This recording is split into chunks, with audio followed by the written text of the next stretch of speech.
Hi guys, my name's Seb Tudor, I'm the man on the Silver Mountain, and welcome back. Now today I want to talk about something that I've kind of touched on every single day for the last God knows how long, um, but never actually talked about specifically. I could have sworn I had at one point, but then going back through videos for writing blog posts, going back through my archive when it came to moving files from one hard drive to another and stuff like that, I completely missed it. And that is the idea of work-life balance. Having that balance between what you are getting out of work and what it's worth to you and the amount of time you're spending, and then also what you're getting out of life, like actual life, in terms of relationships with people, things that you enjoy, things that keep you sane every day, and stuff like that, and finding the right balance to allow you to have all of those things in life that you want, whilst obviously getting the resources and stuff that you would need for those things from work, and potential progression and other things like that that need to happen through work to get you to where you want to go. And I've not talked about this specifically, but there's a reason why I do gaming videos every afternoon, every evening, and that is that it's my way of incorporating a wind down, a bit of my hobbies, a bit of stuff, and it's something constructive for that you guys can get to know me a little more through, and that we can enjoy together. It's a thing that I've managed to incorporate into my day in such a way that I can have that little bit of extra balance between just keeping myself alive, basic sustenance, basic hygiene and things like that, sleep, the work that I need to do, which again can be and often is, being a self-employed practicing life coach can be incredibly hard work, trying to find new clients, trying to develop new products, trying to do other things, trying to progress the channel. All of that stuff can be pretty difficult, can be very much an uphill climb.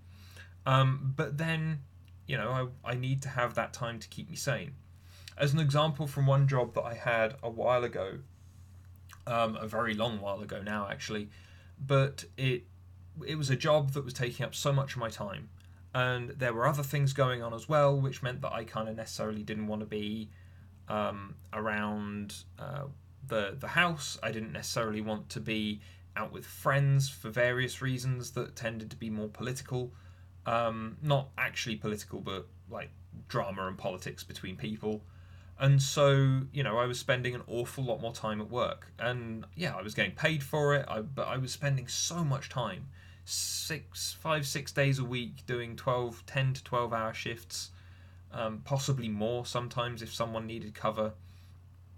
And my work-life balance suffered. It suffered horribly. And at the time, I was playing games, but I wasn't playing games as much.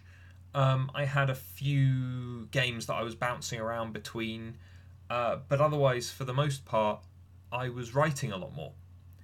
And it was my writing that was keeping me sane. It was allowing me to kind of have that outlet for various stresses, for various other things, just to put stuff down on paper, just to expand my knowledge, to have something to invest in and to study and to work at as a skill that wasn't to do with the 12 hours that I'd have to spend managing a team of 30 people or whatever to go and do whatever else. It was my outlet, my way of doing it. It was the way that I established an element of work-life balance so that I wasn't purely becoming depressed and driving myself into a hole every time I came home because I would have nothing to do.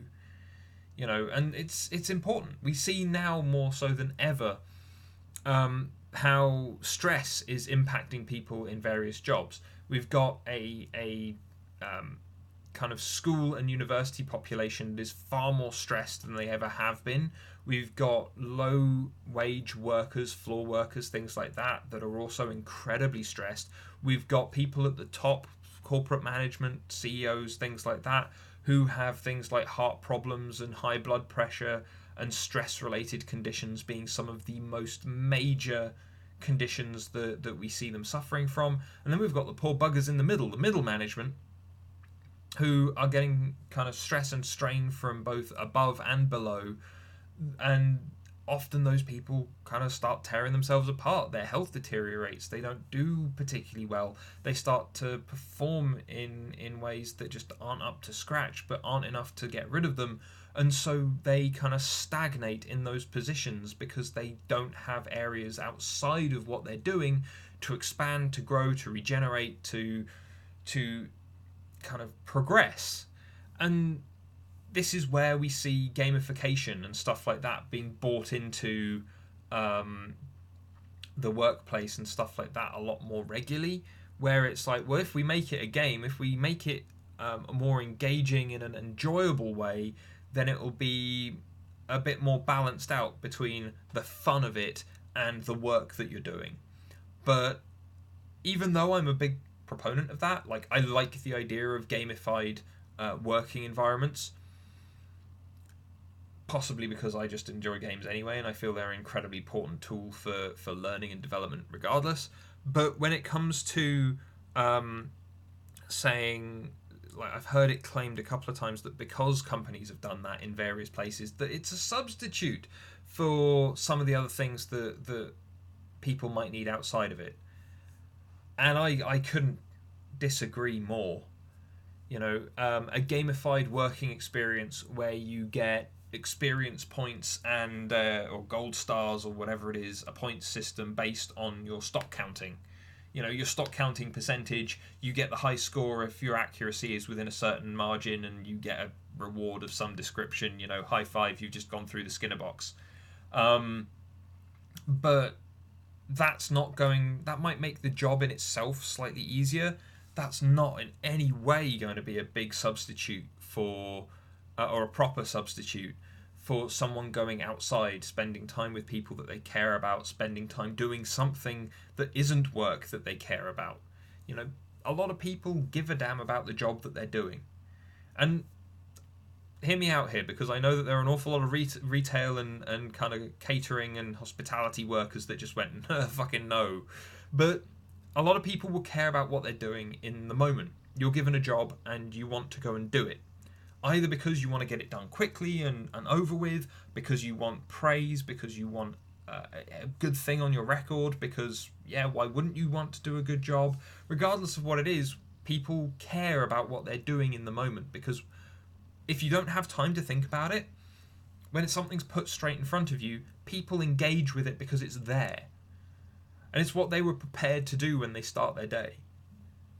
And it's a case of, throughout that, this is where you see people who don't give a shit about their job as a whole in retail, but they still give a damn about how they're interacting with customers. They still give a damn about the fact that some arsehole has just gone and spilt everything off all the shelves 2 aisles over, and then they've got to go and clear it up, and they have to go and clear it up properly and all the rest of it. And yes, they care because it's an inconvenience to them, but then in the moment they don't have time to think, they don't have time to procrastinate and mess around or be upset about it. They just have to get on with it.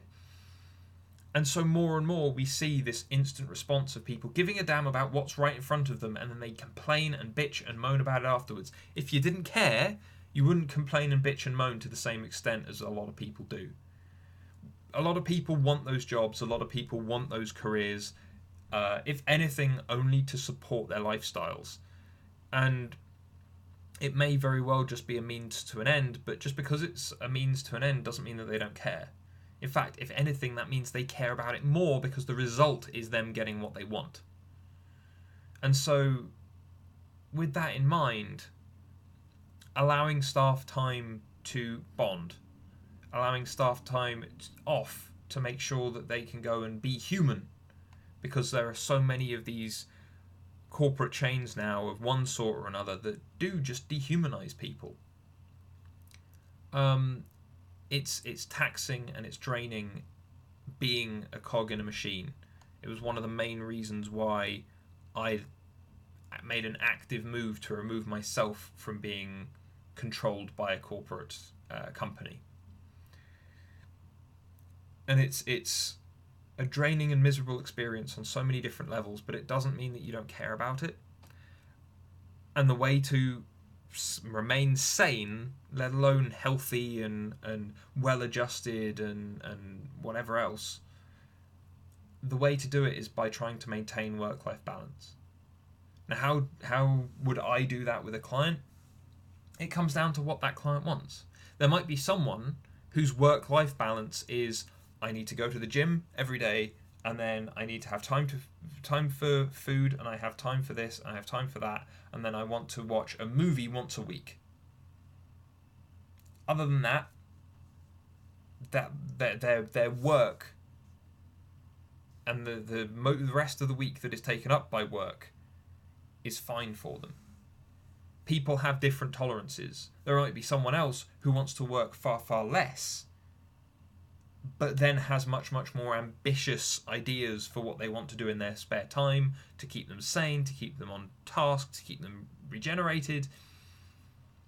But then that becomes unrealistic if they can't achieve from that smaller amount of work what they want for it. And so it all comes down to striking that balance, finding that middle ground.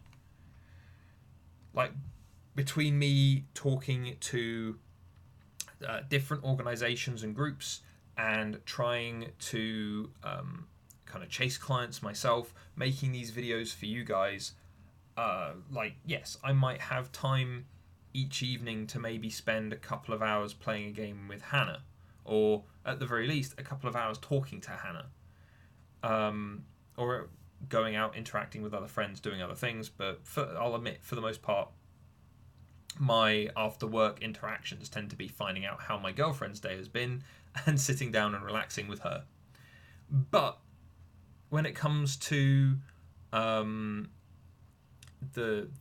what I can do to ensure that I have that element of additional balance, just to take the edge off, is making sure that I incorporated something into my day that I enjoy more. Now, I've managed to now do both of the things that I wanted to do to an extent, one of which was I want to do a gaming video a day. You know, I don't record them all specifically one every evening. As you guys have probably noticed, when I'm wearing the same shirt in every video for a week, sometimes I just go, do you know what? This week's been kind of taxing. I've not had time to sit down and do much. I'm going to just finish the afternoon early, and I'm just going to go and record these 5 videos, and I just flip between games. And also the way that I've done it, it means that I go, okay, well, I'm going to make progress in this game. I'm going to see how it goes. I'm going to develop out what's going on there. But I'm going to do it for as best I can, about half hour, no more than an hour. And then that means that each time I finish a video, I can get up, I can get a drink, I can have a walk, I can do whatever, and I can keep myself going. As well as, you know, I can be healthy with my gaming habits, as well as engaging with the stuff that I want to do, and also making sure that my mind is still focused on what I want to do. You know, yes, I want to play some games. Do I want to do so to the extent that then I lose track of other stuff? No, that would be detrimental. Do I want to do it to the extent that it's something I can share and enjoy and do whatever with? Yes, it's what will make my day a bit easier each time when I go, do you know what, I can do this or I can do that. I want to play this game, and we'll record it and we'll see how we go. You know, and so I can put that out there as something to relax myself, open myself up to doing other things. And also, some of you guys have a fair number of you guys have subscribed to the channel and found some of my other content, coaching content, that you've found helpful, according to the comments and messages that I've received. You know, you guys have thrown that stuff out there, and it's actually become a really useful thing to do, where I can go, look, you can get to know me through playing a game, you can get to know me through what I'm trying to do in a game, or how I want to play, or just having fun with what we're doing. And then the next time, if you've subscribed, the next time a video pops up that says, I don't know, 5 ways to solve a problem that you are actually having, there it is, and it can help you out. That's what I aimed and wanted to do with this channel in the first place anyway. So the fact that now I've seen that kind of carry on from gaming into the coaching videos, and from the coaching videos and commentary videos down into the gaming videos. That little cycle, it's really nice to see, because I enjoy sharing gaming as a hobby with people, but also it's something that's nice that people are actually gaining some extra stuff from coming and joining me in just having some fun. But then the other thing that's keeping me sane is actually writing the blogs, because I enjoy writing. I enjoy the process of it as much as anything else. And whilst I really enjoy writing fiction, the fact that I get to sit down, write a blog post, go through an old video, pick out the information, put it down in a new and fresh way that sits well in my head with just how it lines up on the blog, that's also a thing that just sits well with me. That's fun. It's relaxing. I can be stressed about how how slow my videos are uploading, or how badly the week went, and yet then on Saturday, kind of in the morning or in the early afternoon, I get to sit down, write a blog post, throw it up, and if you guys find it useful, then you guys find it useful, but otherwise it's there anyway. So, what do you guys think about work-life balance? Where do you think your tolerance is? I mean, I tend to have a much greater tolerance for work, and then the balance side of things is something I can be quite minimalist on, even if I don't want to be, if needs musts, and so on and so forth. But where have you found your limits to be? What is it that you do outside of work you use as a balance? As said, my main two are probably kind of writing and games. Sometimes a mix of the two for pen and paper role-playing games like D&D and whatever, when I've had a group for it.